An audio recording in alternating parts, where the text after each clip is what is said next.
Welcome back. Welcome to Decision Space, the only show to take place right here in the space between the turns in your favorite games. I'm Bill Collins. I'm Pete Wissinger. And I'm Jake Friedman. And this is the podcast about decisions in games. And today, on Decision Space, we are going to be talking about wow factor in board games. So this is kind of those moments where you're playing a game, maybe learning a game, reading a card in a game, and you literally stop to say, wow. That card, wow. Wow. I'm just going to do Owen Wilson impressions this whole episode. Oh, wow. Wow, I can't believe that happened to me. Wow, that card does what? And over the course of this episode, we're going to talk about a bunch of different categories that I put together with help from folks on the Decision Space Discord that I think kind of break out some of the different things that can lead to these wow moments in games. And then at the end of the episode, I want to take a stab and see if we can pull any more cohesive, unifying theory of WoW together. Are there themes that are kind of shared across these? What do we think WoW factor really is? Is it important? And so is this something we should be thinking about in game design? So we're biting off a lot here. I'm super excited to dive into the conversation. But before we do, I want to throw to my co-host this week, one of my two co-hosts, Bill Collins, back on the podcast again. Do you want to I want to say welcome, and do you want to take a second to introduce yourself? Sure. Thanks, Jake. Thanks, Pete. Glad to be back here again. I'm the ship's enumerator for those members of the crew on Decision Space, and I've been around for a couple of years, and I've been a gamer for a few. So I'm the stealth experience guy, but actually I think you guys have both probably played more games than me at this point. Well, it's great. Bill, I've seen you on the Discord, but I was not a co-host when you were on for Ticket to Ride. So it's officially great to virtually meet you. And I'm really excited to talk about WoW factor with you. This is a great topic. Good. So I think listeners are going to have a good time. You're in the right place. And before I have kind of 6 kinds of WoW in game, and maybe there are more. We'll see. But I want to start with a premise of kind of work backwards into it to say what I don't think we're talking about here. And that is, for me, I don't think wow factor is clever design itself. So we had a Discord comment from D. Darren that said, I think wow factor sometimes correlates in big swingy events in games, but it isn't limited to that. Sometimes a wow factor for me is a clever design choice that innovates in the space. For example, in Vivo, the player with the highest card and the lowest card gets points in each trick, but the lowest cards gets its face up value. So that makes it towards the end of the game. Middle value cards are extremely valuable since most of the low cards might have been played by that point. When I realized that, I was like, wow, that's clever and new. And I think this moment here of being I really appreciate this design for what it is, a clever element. It's more of an artisanal wow factor than I think what I'm trying to get here. The kind of thing where you think about it later and say, huh, that's clever. I think I really like this. For me, I don't think that fits into a moment where I stop and say, wow. So I actually think that design itself can have a wow factor, not to open the podcast by totally destroying your premise. But whenever you said to think of some things that were wow factory, one of the ones that I immediately thought of is the time travel mechanism in the board game Anachrony. I'm not sure if either of you have played Anachrony, but in that game, essentially, if you need resources you don't have, you can go to the future and get them. But then on future turns, you have to be able to sort of create the thing that you got from the future. Otherwise, you create a time paradox. And this is just the most clever thematic design that just seeing that rule, I was like, whoa. Now, someone has told me that actually, Pete, all this is a loan dressed up as a time travel mechanism. However, those people are very boring because this is like the most thematic time travel thing ever. And so that was an example where reading the rule book, I did get the wow factor, but I understand that generally if you're like, oh, that's neat, or huh, that's different, that's not what you mean by wow. You had your hand up first, Jake. No, go ahead, Bill. Oh, I was going to say that mechanism exists with one additional wrinkle in an expansion to Eclipse New Dawn for the Galaxy. There's a race called the Shapers of Dorado that can send a cruiser to the future. So that's like, your individual retirement account. So you pay for it and then you send it to the future and it pops up at a future time. And they can do what you're talking about, take a loan and get a cruiser in the past, but you have to pay for it in the future or you're in trouble. So it's been used in another game. It's great. Yeah, I mean, I think that's like a good example, and maybe a kind of exception that proves the rule here, Pete, with that kind of time travel thing. But I think generally what I'm thinking about is like a clever scoring twist, right? Kind of the example that D. Darren brought up is for like the Reiner Knizia is like he's so good at math and like the scoring is so interesting, like that makes those games great, but more often for me I'm like left with a feeling of like appreciation after the game than I am feeling like in the middle of the game, holy cow, I can't believe something about this. Yeah, my one other example that's coming to mind is Cat in the Box, because when during the rules explanation of Cat in the Box, you get the wow factor of like, hey, look at these cards. These don't have any suits on them. You get to say what suit it is. Like just those rules themselves, I think. But like most games don't have that sort of thing. That's what makes it a wow factor, right? Yeah. Yeah. Well, okay. So I was kind of wanting to maybe save this conversation for the end, but let's do it now because I think it fits, which is like, is there a difference between wow factor and hook? Because I think like for me, like both on the Anachrony example and the Cat in the Box example, that's the hook of the game. Like that is the thing that you explain to your friends to like get them interested in playing with you, or like you would sell to a publisher to like get them interested in like what you're selling. But I think wow factor, as we're going to get into very soon, I promise, is going to have to do way more with like something that is emergent of gameplay. And perhaps there are emergent gameplay moments in Anachrony and in Cat in the Box that gets there. But like just for me, like reading the rules alone, like I'm interested, I'm hooked, but I'm not saying wow yet. Maybe I'm just being stingy with my wow. So you're suggesting that the unexpected, the unusual, this was not planned is what makes wow factor, at least in part, for you. Yeah, I think perhaps that, and perhaps it's something like emergent from gameplay specifically is part of my definition. And I might be willing to change my mind or or elaborate on it as we get more into this conversation. I think what I've just realized, and it's going to help me kind of zero in, is your idea of a wow factor is a wow experience, right? Not necessarily the game itself being wow. Yes. Yeah. Like a singular kind of moment, a singular instance in the game where you're saying, wow. Yeah. Less so than being like the whole, yeah. And I think that fits with kind of the rules thing being like, this is all contributing to like a fantastic, remarkable game play experience as a whole. But we're looking to zero in more narrowly on an instance within a game. Yes. Great. Okay. Well, let's do it. So I have to start with 6 kinds of wow. I'm patenting that. That's kind of a Decision Space original. It's the 6 kinds of wow. Maybe I'll write a book later. But for now, just this podcast notes.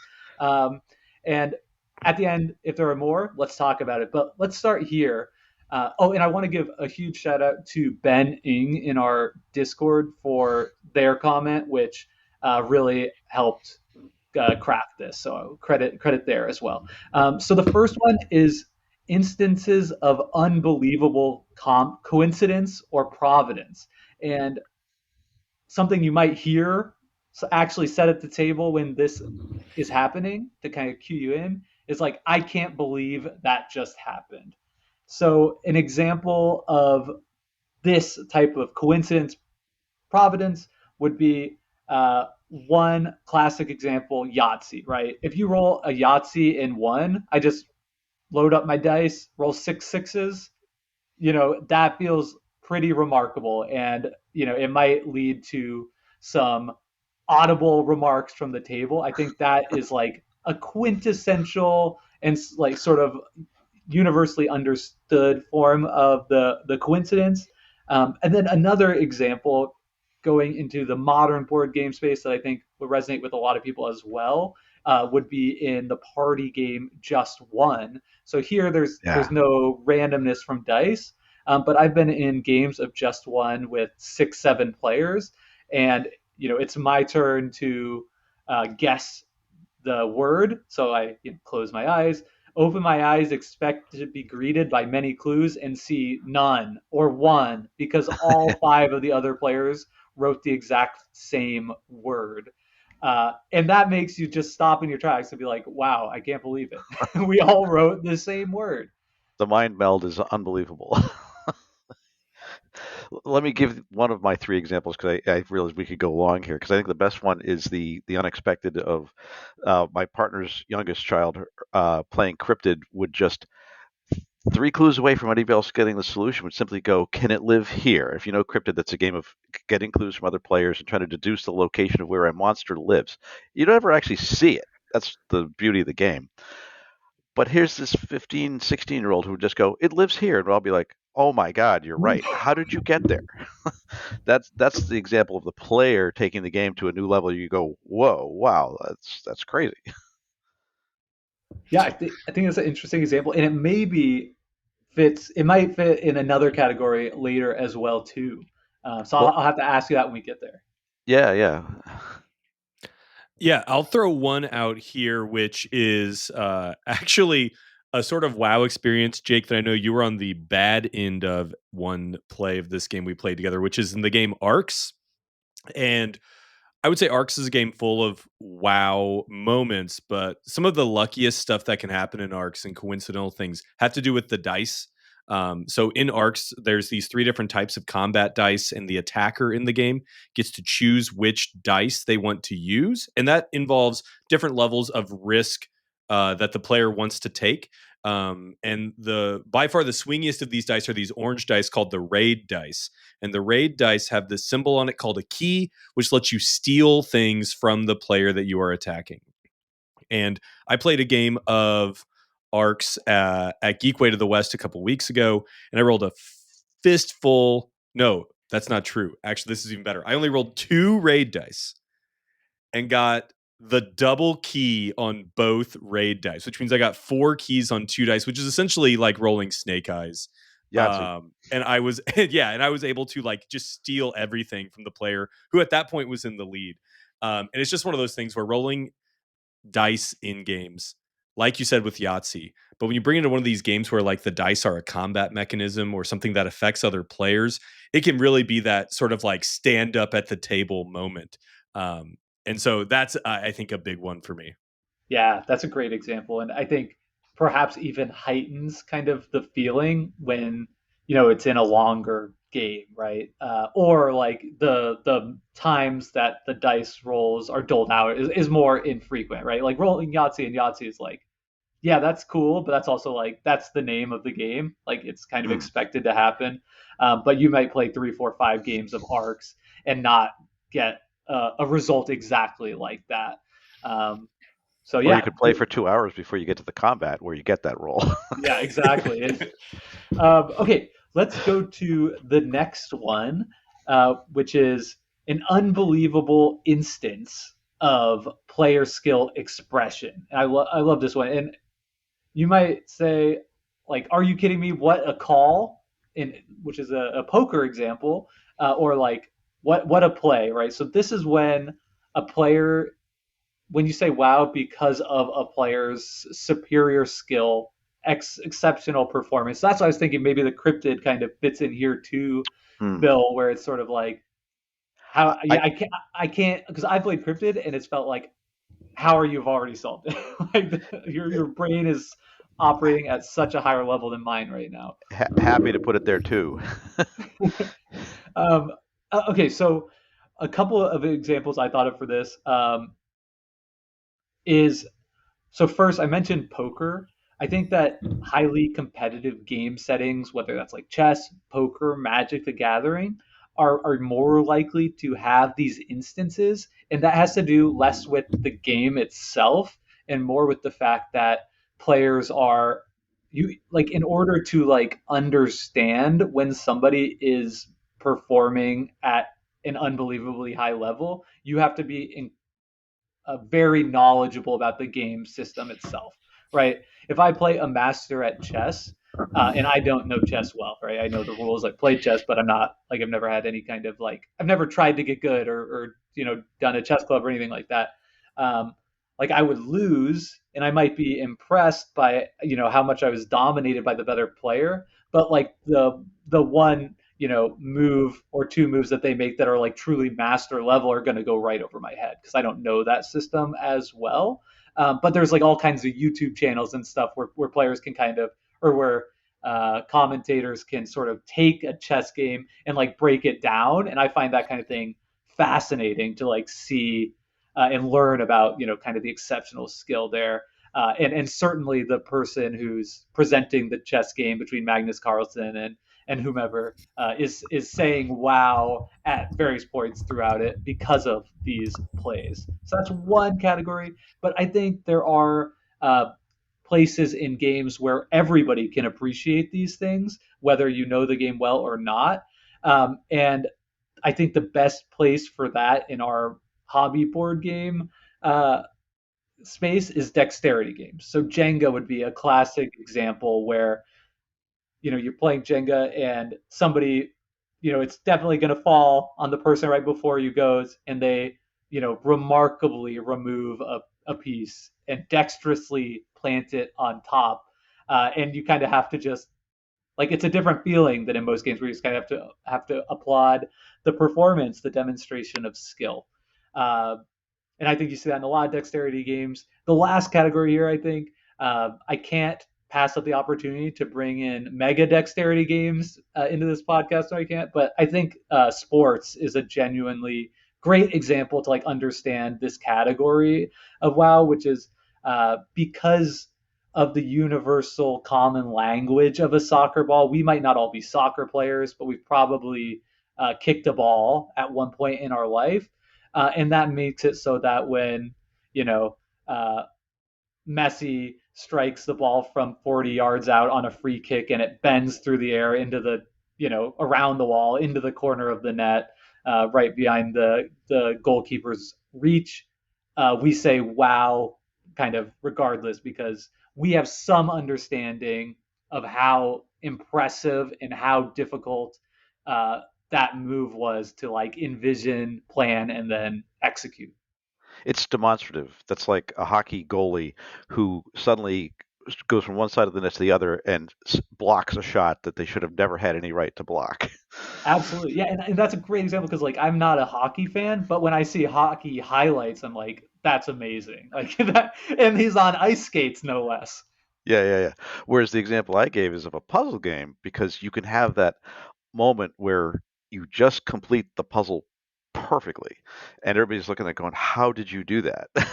And maybe there's a little bit of random because the other players are drawing things. The example I give is Calico, but there's other puzzle games where you could just come up with something perfect and you might never see that again in another 20 plays, 30 plays, 50 plays. Yeah. So my example here for games where you can get a skill wow factor is a classic ladder climbing game, Tichu. Tichu is a very high skill ceiling game, and I have not reached a point in Tichu skill to be the one delivering the wow factors, but I've certainly been on the receiving end of it. And one thing that Tichu has in it is a ladder climbing game with a partner where you are trying to shut out your hands of cards as quick as possible, and you get the most points in the game if you and your partner shut out before either of the other players do. which just that in itself demonstrates skill and good partner communication. But in Tichu, before the hand starts and before you play a single card, you can declare Tichu, which essentially means you're going to wager that you're going to be the first person to go out.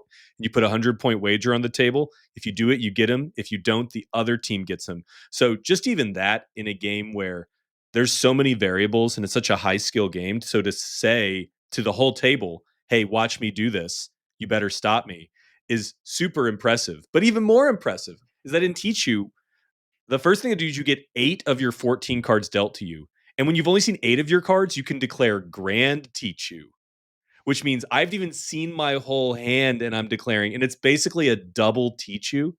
And when I see people pull off like a Tichu or a Grand Tichu, I'm just marveled at like the depths that the game has. And I do aspire. And this is a game I bounced off really hard the first couple times I played it, just because I exclusively played against people who were better than me, who were constantly giving me this wow. And I think that is something about these high skill games, is that in a high skill game where you really can get the wow factor of watching someone go really well into it, for certain types of players, it just feels really bad to be on the receiving end of that kind of wow factor. I think that's also true of the luck wow factor, like I said in that Arcs game. So these are like wow memorable moments, but for certain types of players, they're purely negative moments. However, I think getting a wow moment in a high skill game for some people motivates them to keep replaying the game, just because you see sort of what there is in this game. It gives you that sort of urge to, try and get better because you know that you can. I think my example for the third category actually falls over into this one as well. Which is great. Like, if there's crossover, perhaps that helps us like get to that universal theory of WoW that we're definitely going to solve by the end of this episode. But I love that example too, and I think like, if chess or Magic the Gathering is more familiar, right? If I never felt like I was getting outplayed in a game of Magic, it would lose a lot of the, charm, or right, a lot of like me wanting to go back again and again to learn. So like the fact that this can feel bad, but also demonstrate that learning possible. I think that's really cool. It might be part of the recipe at the end. Let's go to the next category, which is kind of related, and that is a player or players take a massive risk publicly. And these are moments in games where it's like the feeling is like of holding your breath. Like I can't, what's going to happen. So what you might hear at a table is like, I'm all in, or this is for the game, right before somebody's about to roll some dice or flip over a card. Um, so I think, at poker, a great example, like going all in, I'm pushing all my chips in on this one hand is, I think, quintessentially this type of a wow factor. It gives it the game even TV appeal. I think that's part of it, that it has these like wow moments of like high risk, that's high drama. Um, and then I think cooperative games can also have this. Like, it feels like not too infrequent in a well done cooperative game that you might get to a point in the game where it's like, if as long as we don't flip over this, or as long as I don't roll this, we win. Um, some games build risk right into it. Like we reviewed Ego, the reimplementation of Beowulf, and I think that does a really good job of this. And then the last example for something we talk a lot about on this show is the resistance, where I feel like there too, especially as you get to the last round, if you're, truly on the good team, you kind of have to take a risk. Like you don't know for sure if you're sending a bad person on this, and you're not going to know until the pass fails are revealed. But that feels like a public announcement of risk that can just like to blow up in your face. And the last thing I want to say before throwing to you, because I think this is like an important caveat, is it has like in order for it to deliver a wow factor, I think the stakes have to be known. Like in the game of Resistance, we all know, what's going to happen if we fail or succeed. Like and those cards are on the table. I think there's a lot of like games where you are personally taking a huge risk. One that comes to mind for me is Princes of Florence, where it's like, if I don't, if I am not able to get this card, this auction, then my whole game is like devastated. So I'm holding my breath all as the auction is proceeding around the table, but the rest of the table doesn't necessarily know that massive risk is taking on. So I feel like that might give you that kind of feeling, but like in order for it to really deliver that punchy wow factor, everybody kind of has to be in on it. Like everybody's standing up to see the results of this. I thought of something that's not on the list, but that's a great example of this. Have you played The Thing, the board game, where you're either one of the things in John Carpenter's movie or the 50s movie, or you're the people trying to escape the Antarctic base and repair the systems enough to get out? And I played one game where I was the thing, and I played it completely straight, like I was a guy trying to help everybody escape, because the winning condition was get in the helicopter and infect them. And I won, and the rest of the table lost. So, good example of maybe they didn't like that, but it was like, whoa, we didn't suspect you. So, which I think is actually a really good example of stuff in a game that is both unexpected but expected, and it could still be a moment. Which is the other example I had for Hearts, which, if you guys both know, Hearts is a trick-taking game. I know Pete knows it very well. I was I got an unfortunate or fortunate reputation in college for shooting the moon a lot. And my friends went, oh, he's doing it again. And then the next level up was shooting the moon and shooting the sun, where you also take the Queen of Spades. The best moment is when it's your third or fourth time playing with these people over the course of years. You shoot the sun with the Queen of Spades. And everybody goes, oh my God, we can't stop this. We just lost the game. That's 26 points. We're all going up. And so that's where it covers both that prior example and this example. And I think those are just things where one person comes up with something, you go, oh. Yeah, it's such a. I love that shoot the moon has now, I think, become just a phrase that is used for any sort of like high risk strategy in a game, because it is so iconic, like you said, Bill. And yeah, I think that's a great example, because usually by the time people can tell what you're doing, It's too late. it's too late, right? So my example of sort of like an all-in kind of risk move is in the game Dune Imperium, or Dune Imperium Uprising. Every round of Dune Imperium ends with this combat in that everyone is involved in the board. And throughout the worker placement turns, people are essentially placing wagers into this combat by adding strength into it. And it is a huge risk, because whether you win or lose the combat, you lose all the troops in the combat. So it really is a high risk move for everyone involved, but only one person is getting the huge payload. And when you see someone who you can tell has been building up for multiple turns shift all of their strength into that combat, that is one of those all-in moves. And then when you see another person go to the Highliner and dump 8 spice and move in themselves, it just amps up this level to where it is that this is for the game moment, especially once you get into that third act, where, especially in Dune Imperium Uprising, there might be a lot of points on the line. It just makes the game so intense, not to mention the fact that people might be holding intrigue cards that you have no idea what's in those. And so I think that's one of the huge elements of Dune Imperium's success, is that sort of high intensity, high risk combat mechanism in this worker placement deck building game. Have you played that one, Bill? Yes, and have you had the moment where there's that buildup and suddenly somebody realizes, oh, wait, I could pull all my troops from the conflict? Oh, yeah. There's so much shenanigans in that intrigue deck where I've seen people totally demoralized by someone revealing an intrigue card in a combat they thought for sure that they had won. But that intrigue deck is just like a deck full of wow factor. Yeah. I never realized that was essentially like a sunk cost auction until right now, and people love it. that's good game design. They just hid like the least popular mechanism right in like the most popular game. It Uh, ramps up the tension. It really does. Fascinating.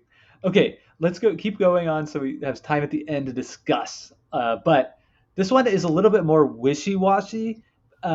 So I can just I have it here as so number four. A player does something totally unexpected that changes everything. And something you might hear is like they bid how much.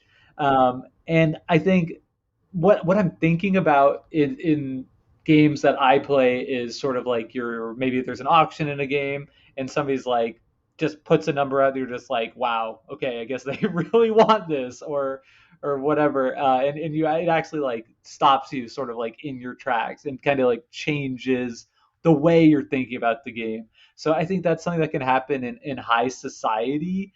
It feels like there's always a point in that game where things are proceeding normally, people are being kind of cautious, and then all of a sudden it's just like, wow, we're going up to like $30 on this thing. And then I think this is also an area where like similar again some overlap with the last category what y'all are talking about Dune Imperium, where like in a troops on a map game area majority game like El Grande or Tikal, two of my favorites, it gives the game gives you agency, so like you can spend a turn like redistributing your resources like drastically. Like I'm going to spend all 10 of my action points moving straight into Bill's area, or or you to me, and it's like, wow, okay, like this board, but it looks very very different now from what I kind of thought was happening. What do you guys think about this one? I like Tikal, so I think that's a good example. The example I give probably needs a little explanation. So in Eclipse, New Dawn for the Galaxy, or Second Dawn now, which I'm playing, you have massive solar systems with fleets and space stations, and you're trying to basically outdo each other and conquer each other. And one example of bidding in that game is when you build a warp portal that nobody's expecting to, and then you sink all of your fleets to the other side of the galaxy. So you're leaving your home sectors almost undefended to do this. But now you are flipping anywhere from 2 to 5 sectors on other players who are not expecting this. And the victory point swing can make the game go in your favor, or at least make everybody at the table go, what? Because you're committed now. And if you lose that gamble, you're going to be down to one system and you're going to score the lowest. So it is a bit a gamble, almost an auction in that sense. Yeah. So, sort of similarly, you've both kind of mentioned these area control type games, which are sort of built for these kind of surprise moments where you catch someone where they weren't well defended because they didn't see a move was possible. I think a great example of this is one of my favorite games, the board Game of Thrones, because in that game there's a simultaneous reveal of everyone's actions, and just that moment is full of everyone just scanning the board quickly to see what everyone is doing, and then all of a sudden you're like, "What? What are you doing with that attack right there?" And this is where hearts are broken, alliances are destroyed, and it really can swing the momentum, which of course these big swingy moments, that's kind of the wow factor I love. But another one I want to talk about is Food Chain Magnate, which is a splatter game. And in Food Chain Magnate, there are all of these houses of people who are going to come buy food. But the only way they know what food they want is through advertising. And I might be playing a game where I'm producing all the food. I think I've put my restaurants in the best place. I'm set up to make a ton of money. And then someone advertises for like freaking pizza, and I don't make pizza. And all of a sudden, all these people who are on their way to my restaurant are like, wait, I want pizza. And I get no money. The one person who advertised, of course, is the only person making pizza. And they actually raised their prices while I was lowering them like a dum dum. And they just like, I get no money that round. And that's the sort of thing that I think is just so cool that a game can make happen. And that sort of unexpected swing in Food Chain Magnate um, is what makes that game so memorable to play. Yeah, that's a good example. I think economic games probably are commonly have these kind of elements. I played Smartphone Inc. and had several moments where it's like I think I'm doing smart stuff, and then we get to where we're selling our phones, and I like, wow, I'm not selling any phones this round anywhere. Like,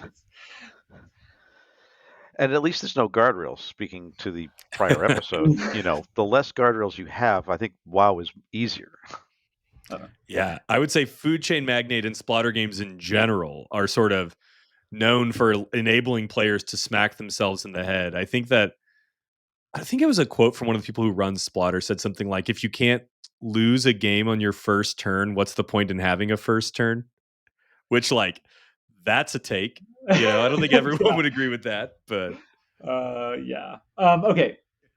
That's probably a discussion for another time. Y'all save it for the end, for the unifying theory of WoW. Okay, we're quickly getting through these. So number 5 is, and this is the category that really made me think of this episode, which is like a card tile or game effect changes everything in a moment. And you might hear like, wait, let me read that card. And so, I was thinking about this because I've been recently playing more Magic, and I was looking at some of the cards for the new set that came out, and just scrolling through like the rares or like the mythic rares, the most powerful kind of card effects they're previewing.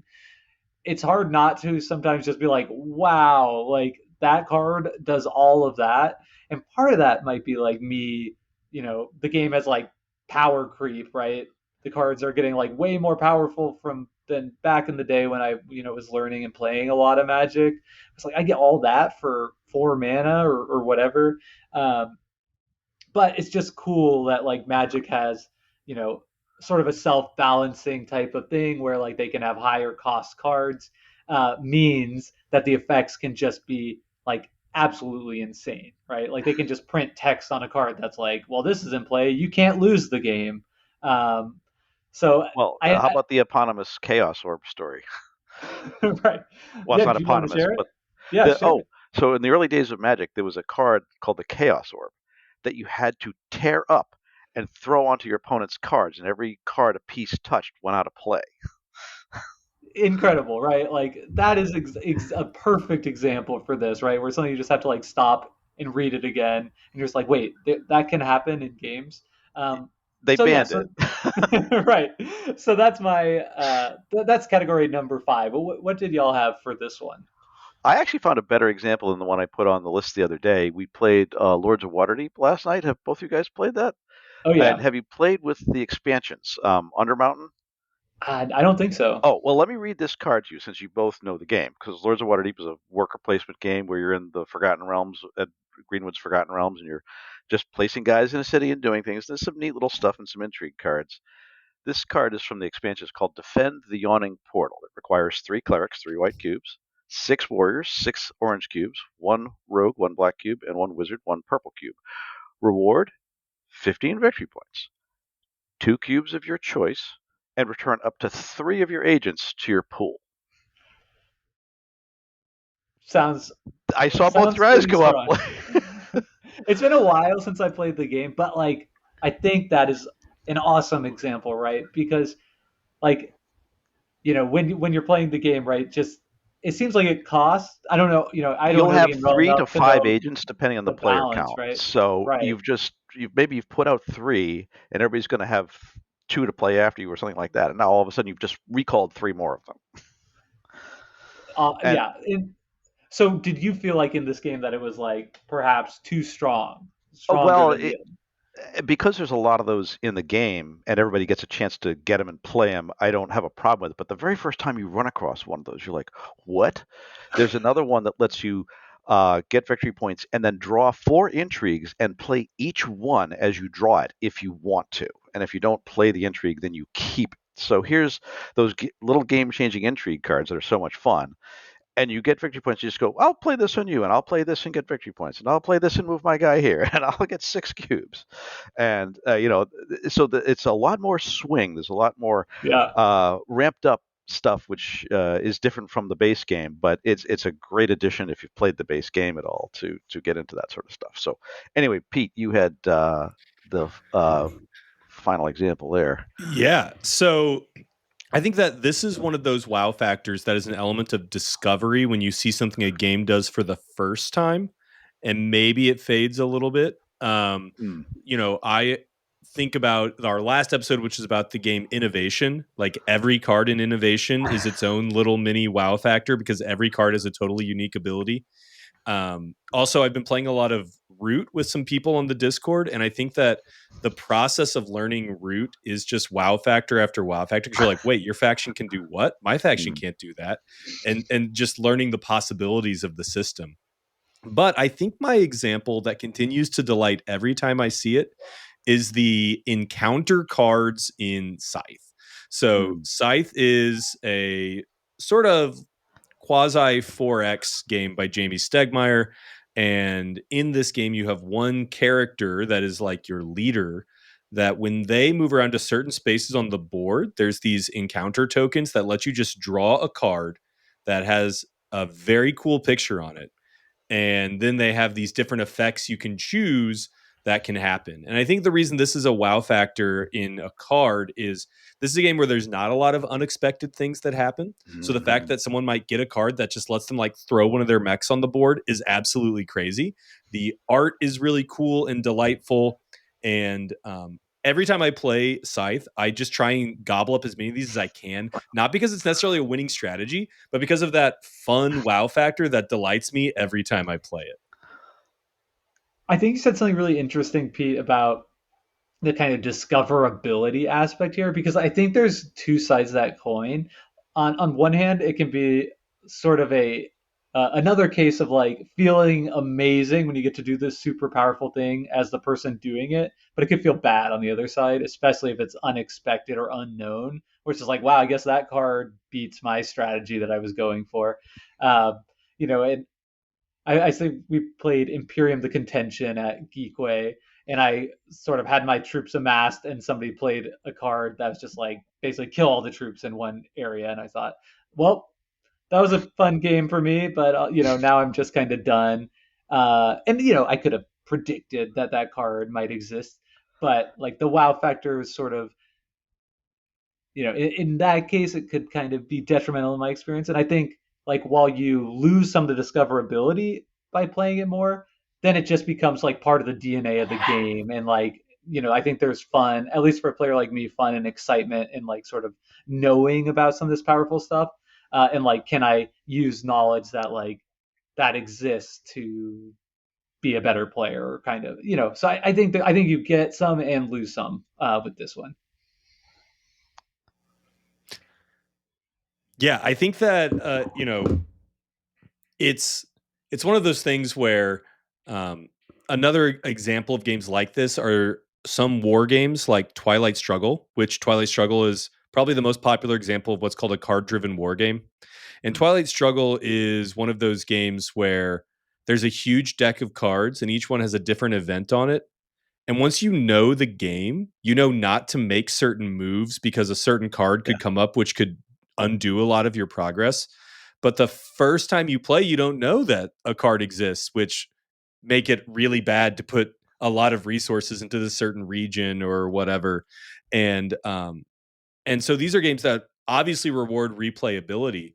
But the first time you play it, that discovery is more of like an ouch moment, perhaps, rather than a wow moment. Or, And maybe those are the it could ouch be a factor boon. versus the It's wow factor. probably equally hooray as ouch for the person like doing the dishing out the punishment. Okay, so let's get to the very last category here. And this one, I felt like I had to include it because I think it's something that like probably people are talking about the most in this hobby. If somebody just told me the game has a wow factor, I would assume they're talking about this, which is instances of unexpected and superior art and production, which is just kind of like just look at these things or like look at these miniatures or like look at this art on the card. So do y'all think this qualifies as wow factor? It's not necessarily the same thing we're talking about, but does it fit in here with this conversation?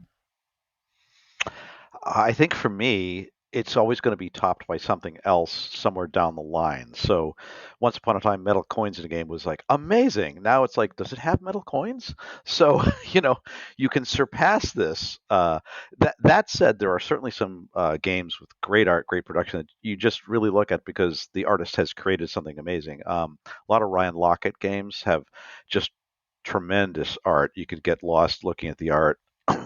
Yeah. Or just experience the whole game that way. So, I could go either way on that, I think.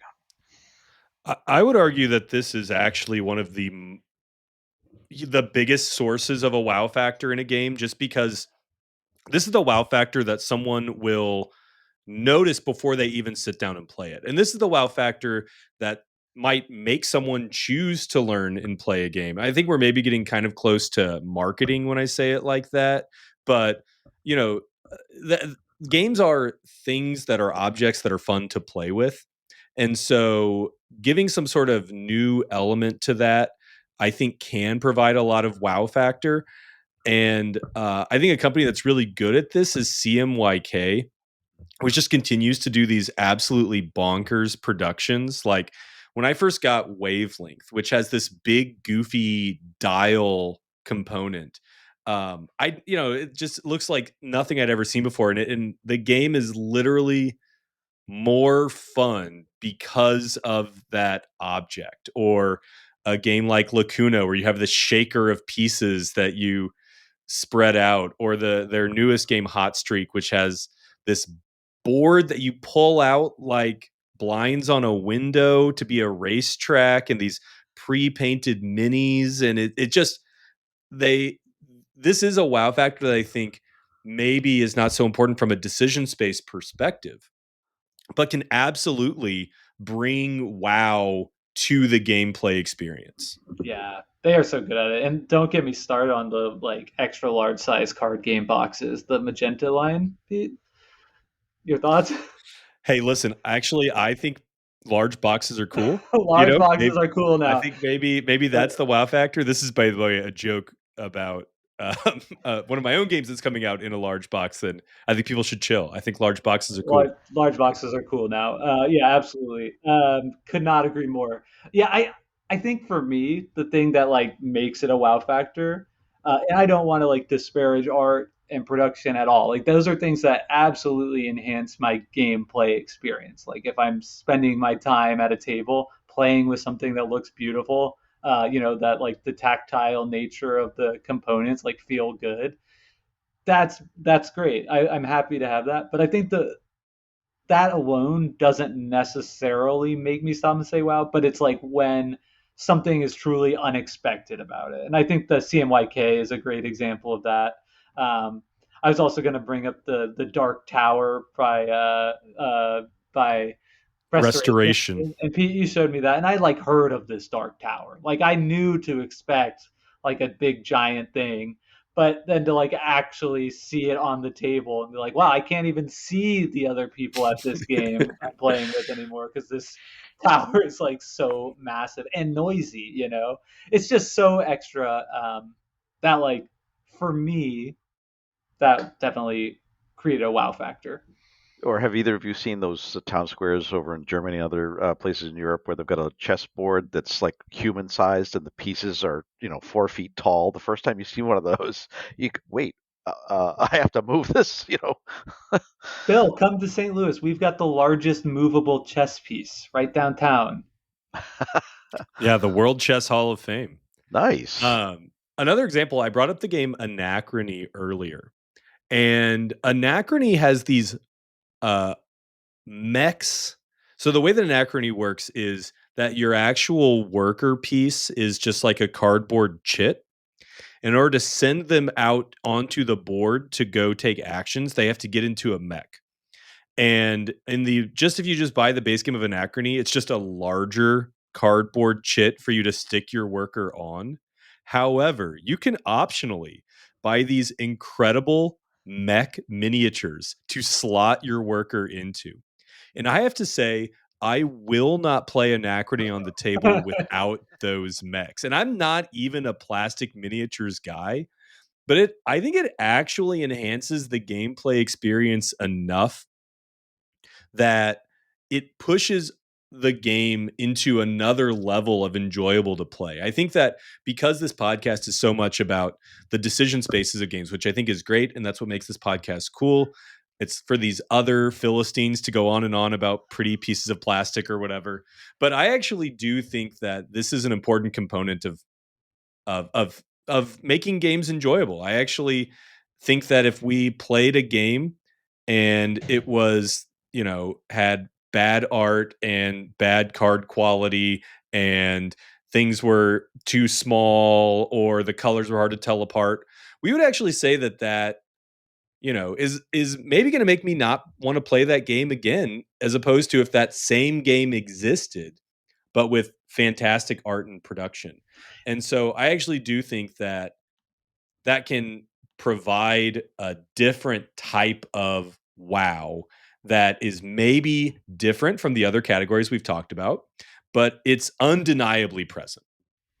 It's almost like it's similar to a bad rule book. The game might be awesome, but like if something is like prohibiting me from enjoying that because it's like not easy on the eyes or whatever, then yeah, it's definitely gonna be harder to get into that. And yeah, I mean, this is like a little bit meta, but like we don't talk about art, I think, and design enough on this podcast. So I'm glad that's something that you're bringing to this, Pete. And like, it's good that we have somebody willing to say the hard truths. Like, yes, we need plastic miniatures. Yes, we need giant boxes. So that's Pete Wissinger from the Decision Space podcast.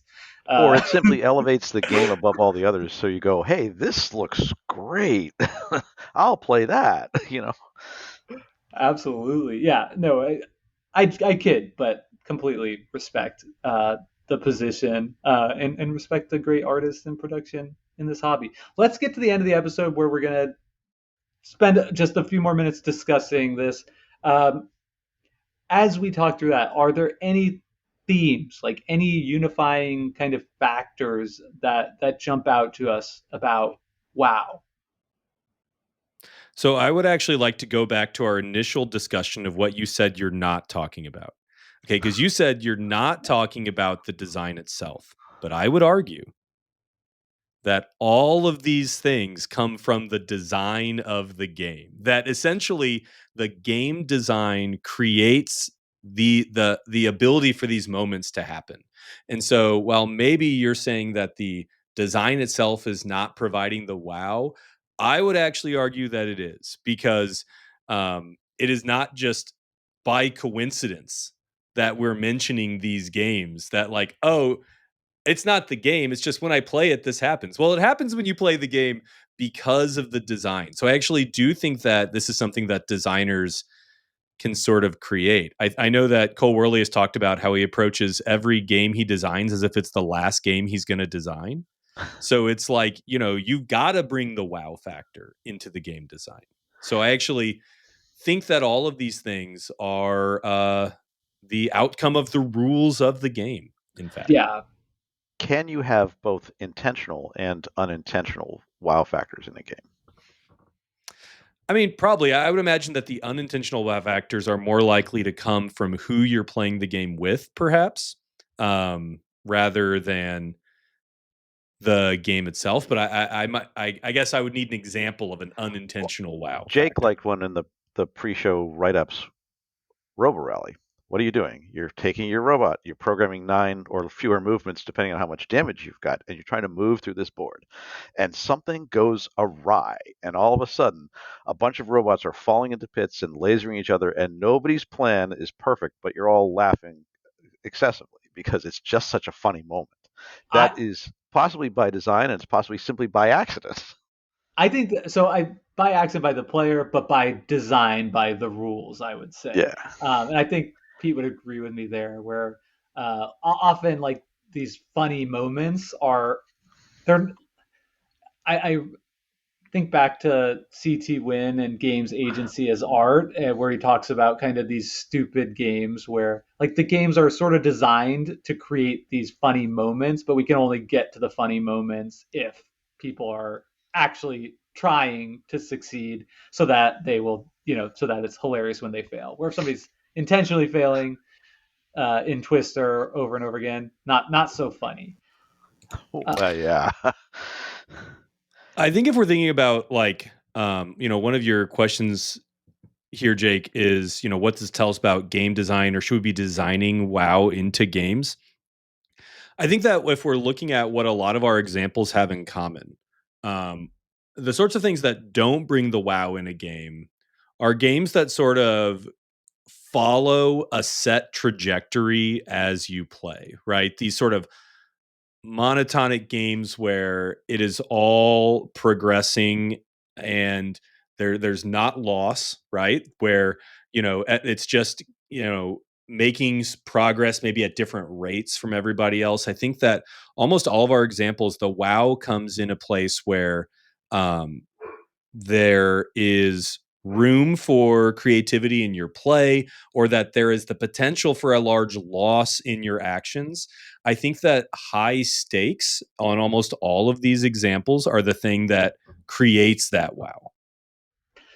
Yeah, I think that's a great point. Like a game that I like but don't love would be like Cascadia, where I think Cascadia is like a super pleasant game, and I actually think it's okay that it doesn't have wow factor, right? Like I don't know that all games need this. Some games are good to like play, over coffee in the morning, like with your partner, right? Where you're kind of like getting warmed up at the day. And I don't need to be standing up in that moment, like shouting, like, holy cow, I can't wait to see what the result of this dice is, right? It can be okay just to like have a game that fills a more muted space.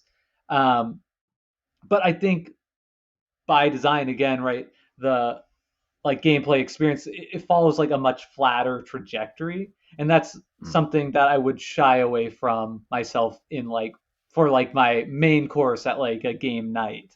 I want something that has like more uh, heart rate spikes, and these kind of wow factors that we're talking about. I think that there's an element where you get a spark of joy, either from that moment in the game, or that play, or that first encounter with something. Because sometimes something is wow, and then it's a little bit later on, it's like, wow, that was kind of cool. But sometimes that very first encounter is just like you're completely unexpecting it, and that just brings you this delight. So there's got to be something about it that is bringing you out of the ordinary play, and you're thinking, this is terrific. This just happened. I'm going to maybe take this in a sort of weird direction, but it makes me think about sort of like the difference between this is weird. Sort of like lust versus love, or infatuation, right? Like sort of when a relationship is new, everything is exciting, right? And that's the wow factor, but eventually, that does fade, and the game still has to have satisfying mechanisms and choices regardless of whether you're getting the wow every time.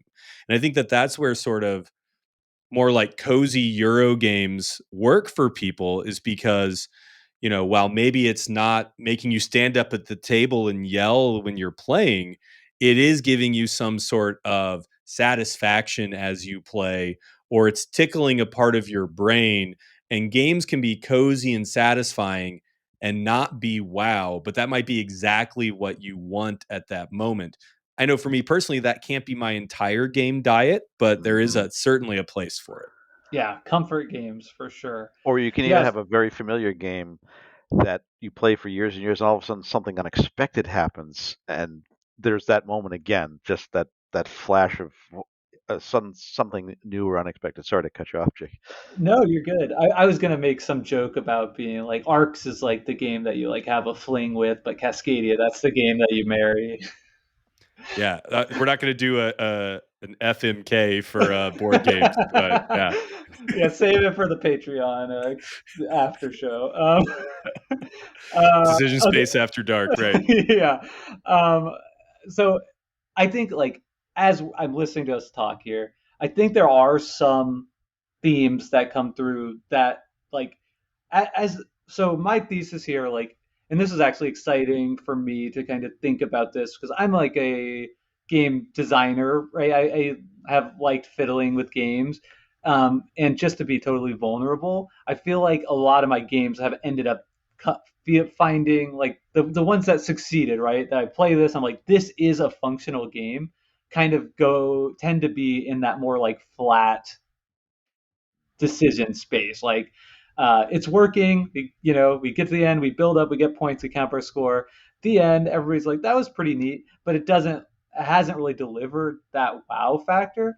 And it made me want to thinking about this, maybe want to like revisit some of those designs, some of the games I'm working on, and think about like what knobs can I turn that can instill some of this. And I think that some of the themes that we've talked about over and over the course of this episode that I think I and others could use for game design is I think your game's more likely to have wow factor if it's if there's stakes. I think it's more likely to have wow factor if it's high agency, right? Like a lot of these things that we were talking about, um, you know, high skill, a move that changes everything, players taking a big risk, like all those things I think are more likely to pop up in high agency game. And I think the third thing is and you just said it, Bill, which is like something about what's happening is unexpected. And that could be probably as simple as like a random encounter card. I don't know what I'm going to get. Maybe I haven't seen all the decks of cards. Or like a thrilling, surprising play that somebody's able to make within the system. So I think for me, those are kind of some of the themes that I'm like excited to go back and try to incorporate more of in my own designs. Taking more risk as a designer. Yeah, Jake's all in at this point. It's probably impossible to define, but I think we've got the markers of it right here in the conversation. All these things, they're all doing something for us. Yeah, and I think the kind of the last piece of it that I wanted to try you guys out on. I kind of hinted at this at the beginning, where I think like I definitely agree with you, Pete. I didn't mean to say that these aren't emergent from rules. I definitely agree that they are. I was just trying to make the case like my example of wow factor is the Tigris and Euphrates rule book masterpiece. Like it's something that is coming out of that's happening in the game. But I think like as sort of a punchy shorthand for design, how does this strike you guys that game that like the hook is the thing that you tell people to get them to play your game, but it's like the game's wow factor that is the thing that like makes people want to play your game again. Yeah, I mean, like, I guess that works. I think that sorry, my dogs are going absolutely nuts right now. No, that's all right. They're like I'm the editor. they're like now, somebody shut this guy up. This is future Pete's problem, not future Jake's problem. No, it's fine. Yeah, bring him in. Actually, get him on the mic. Yeah, I think that we're splitting hairs a little bit between a hook and a wow factor. I think I would essentially argue that a good hook is a wow factor. It could be one and the same, but I don't think it has to be. But it has to go beyond clever, right? That's I think what you're getting at, perhaps. Right. Yeah. I mean, like yeah. I guess so. I think like, and I mean, I think somebody who is like a board game enthusiast can definitely play, a Reiner Knizia small box game and get to the end of it and be like, maybe the experience was like relatively flat or whatever, but fun. And they get to the game, they're like, wow, like that was like a very artful, re-implementation of Battle Line, right? Like I love the twist because I'm so familiar with the system. Or you play like a new trick taking game, right? And you're like, because I'm so experienced this, like there is like an artisanal wow factor like that we as hobbyists can appreciate. And I definitely do about my favorite game. I just feel like that's like a slightly different experience to have than what we talked about in this episode of like those like emergent moments in game that make you say, "Wow, can't believe that happened." Is it the utterance that makes the difference, or the feeling that you could have uttered it? I think there is like I do think there's an element of that where it's like that makes it more of like kind of the communal experience. Maybe that is a sort of fourth factor here. That's like everybody's sort of appreciate in the game is able to like experience and like appreciate that moment where like if I'm just like appreciating like the clever scoring and like the elegance of the mechanisms, that is more of like something I'm like that is happening internally. I think you can have a game that's got wow factors and other just really cool things going on, and that's probably what keeps us all playing games again and again and again. Well, Jake, I think that we've got some kind of definition here. And I think we got closer to it than I was expecting, because I was thinking this was maybe one of those topics that was too vague to have much meaning, but you've proven me wrong. So maybe there's a little bit of a wow factor in your hosting of this episode. Hey, how about that? Wow, very kind of you to say. Well And I done. think that is like also a very kind way to like play the music. That's like it's time to get out of here. So Just I a think mic drop. That's right. I think that brings us to the end of this episode. But as always, please join us in the Discord because I can't wait to see what people have to say. Like, what are the types of wow factor that games can have that we didn't touch on? Are there like whole categories that we missed? I'm sure there are. How would you take a stab at like defining wow factor in game? If you're a designer, is this something that you're thinking about independently of Hook? Uh, my theory is that like people are maybe not thinking about this enough. I certainly wasn't, which is why this was so exciting for me to hop on this podcast and talk to y'all about. So thank you, Bill. Thank you, Pete, for having this conversation with me. As always, you can find more about from Decision Space at decisionspacepodcast.com. You should thank Hembry for our intro and outro music. Reach out. And until next week, have fun playing games. Goodbye, y'all. Close enough, 'cause I am reaching out.